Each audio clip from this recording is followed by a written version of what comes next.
деген тақырып өттік, өзгереді деген тақырып өттік. Сол бойынша егіншіліктің қандай түрлері бар? Белсендірек, аха. Егіншіліктің үш түрі бар. Жеміс-жидек, көкөніс және дәнді. Балалар, келісеміз ба? Басқаша кім айтады? Рахмет, Арман отыра ғой, темірлар. Жемісті, көкөністі, жеміс-жидектер. Жеміс-жидектер. Мен кішкене басқаша айтқандарыңды қалар едім. Есіл?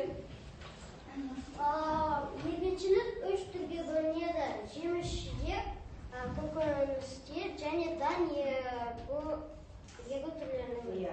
Егер біз 3-ші сынып оқитын болсақ, балалар, олар дегеніміз, Аружан? Селекция дегеніміз өсімдіктердің жаңа сорттарын шығарумен айналысады. Келісеміз ба? Өте дұрыс, Аружан. Саған бір ойын. Жан жануарларды көріп тұрмыз. Нені көріп тұрмыз? Суретте не көріп тұрмыз? Арбаймен айтайын. Адамдарды көріп тұрмыз. Енді осының барлығы не деп ойлайсыңдар? Осының барлығын адамдар.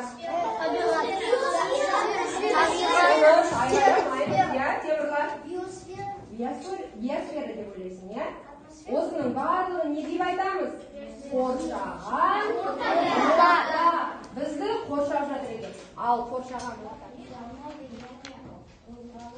Дұрыс айтасың, Әміржан, иә?